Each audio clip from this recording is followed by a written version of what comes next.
What is music, and what's it good for? That's something that I asked quite a few times. When I think about humans, what we do in our lives, in society, it's not so easy to answer that. What purpose does music serve? But at the same time, it's very hard to imagine humanity without music. All cultures enjoy music and create music. It is like music is like an important part of the human construction. Earlier this year, I made a project where I asked some monkeys to try different synthesizers.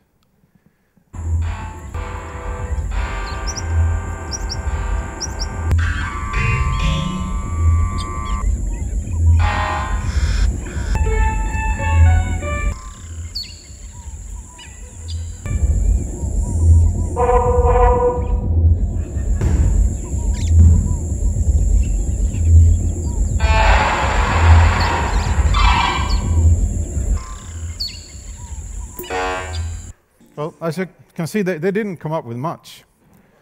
It wasn't very scientific, to be honest. I did another project a few years ago called Music for Alien Civilizations, where specially composed music was sent out in space from the Swedish space station S-range in the very north of Sweden. And this music was like a business card from humanity. This is my contribution, where I try to squeeze in all human music in one piece of music.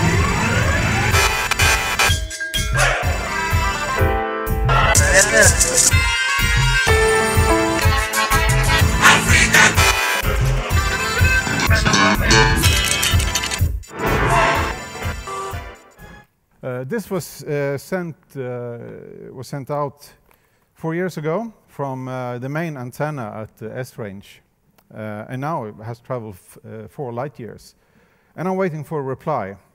And my guess is that that reply will also be music, because I think that that's the best thing to send. What else should we send? What else should we communicate?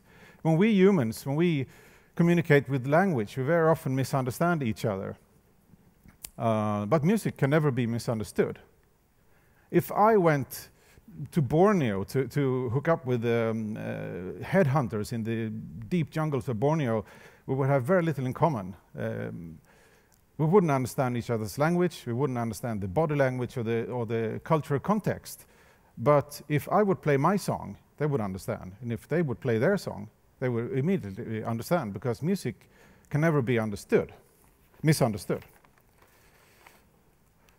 In the 70s, NASA sent out space probes out in space, the Pioneer and the Voyager probes, and they were carrying a golden plaque with pictures of a man and a woman and the solar system, and there's some sort of reference in size, so the aliens would know that they were not big as mountains or small as dust. So that's a sort of reference with the hydrogen atom.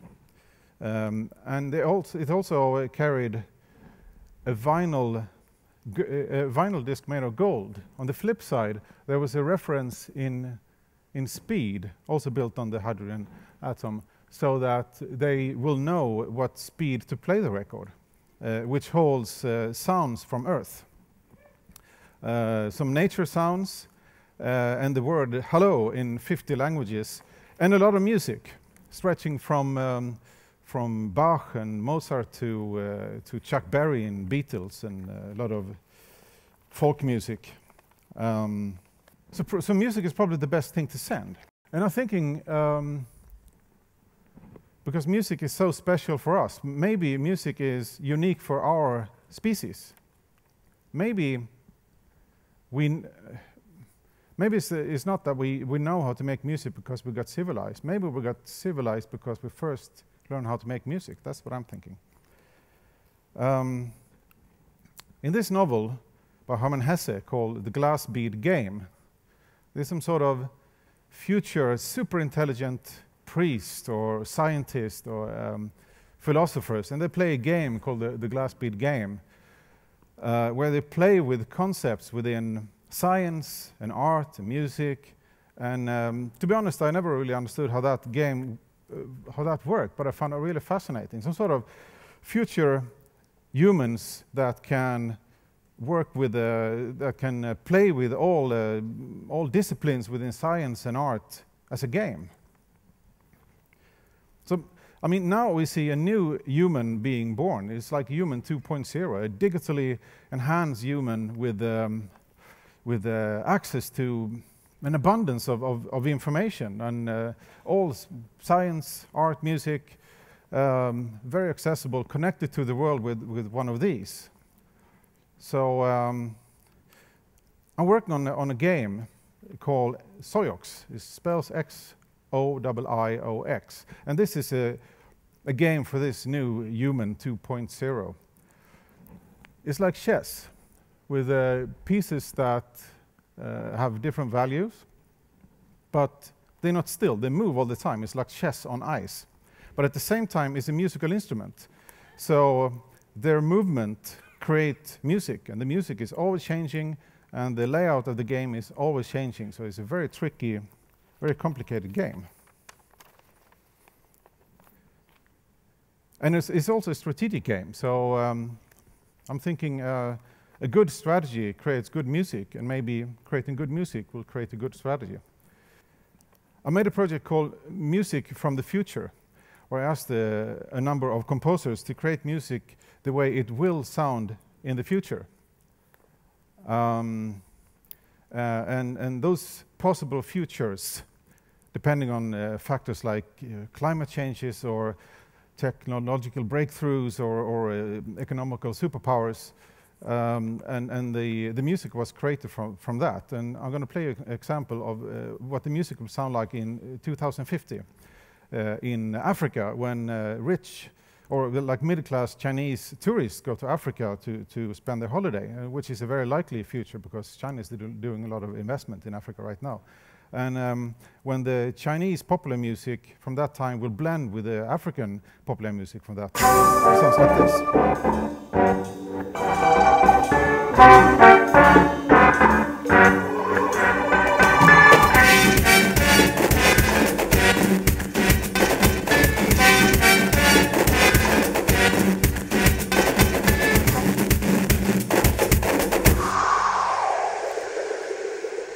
One way of predicting what the music will sound like in the future is if you look at the evolution of music so far, and you sort of extend that evolution, that development into the future. For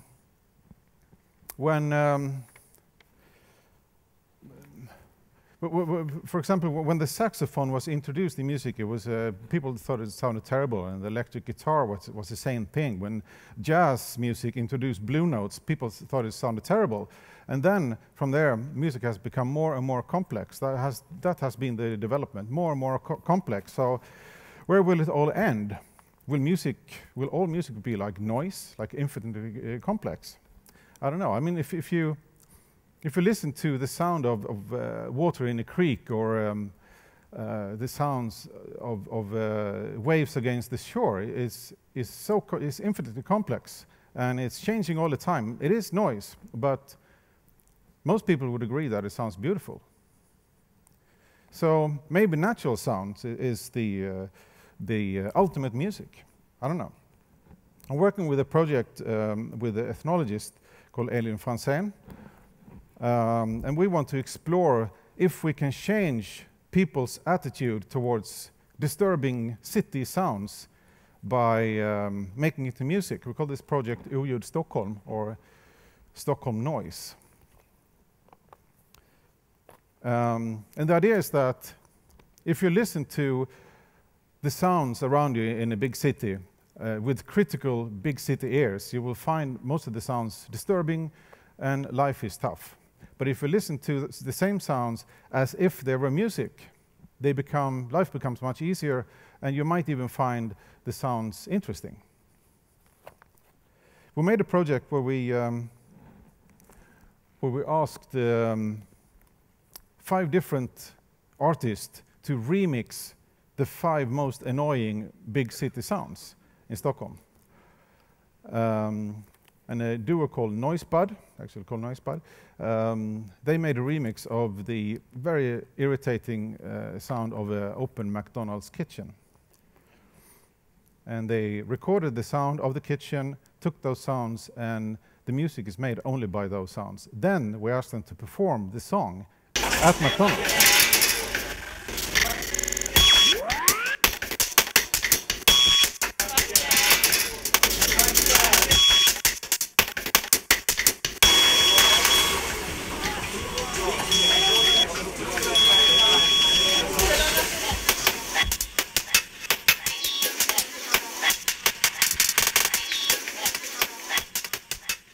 So it is some sort of musical noise reduction. That by playing the music made by noises in that noisy environment, the noise ceases to be noise, but it also becomes music.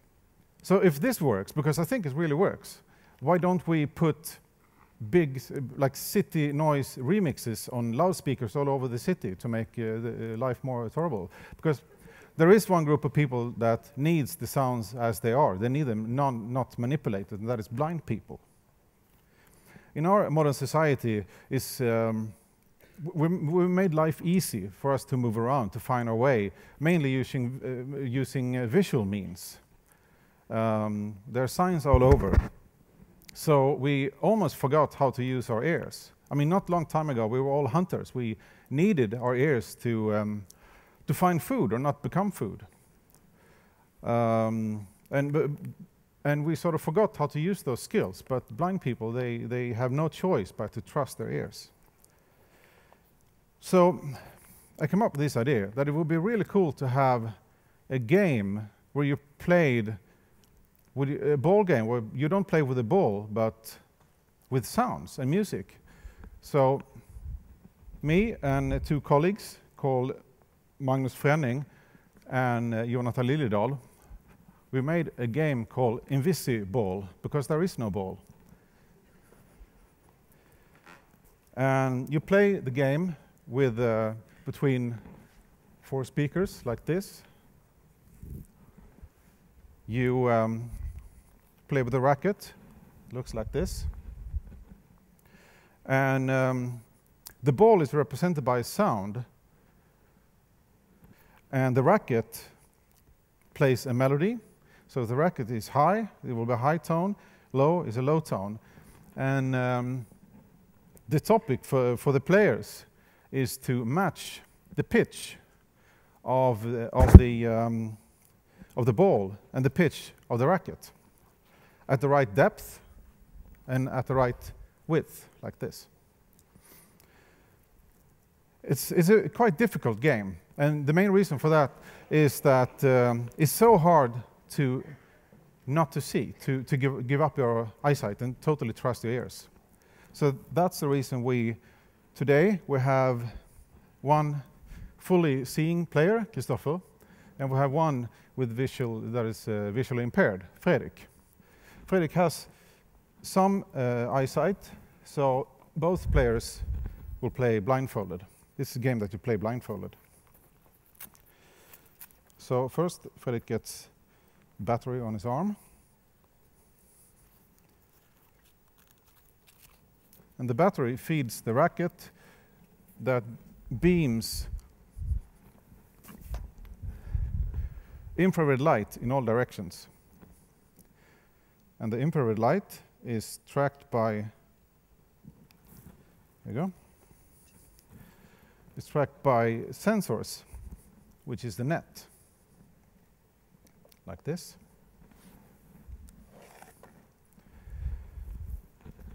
And now it's time to be blindfolded. Here we go.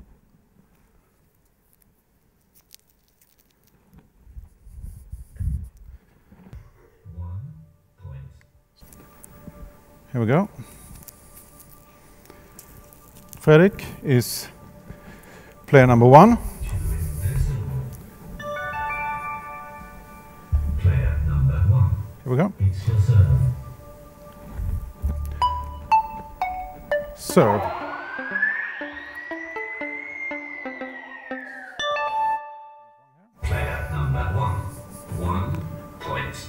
Player number 2. It's your serve.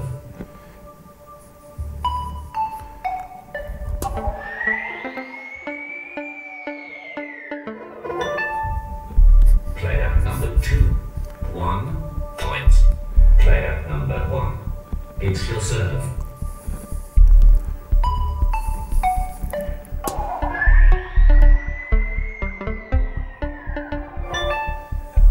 Player number 1.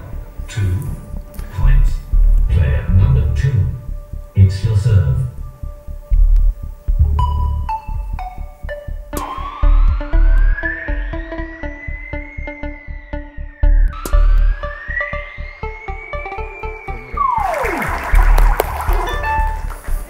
Player number 1. 3 points. And your serve.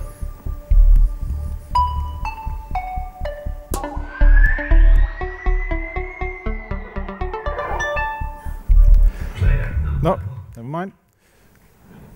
Only time for this. This was InvisiBall. Thank you, Christopher. Thank you, Fredrik.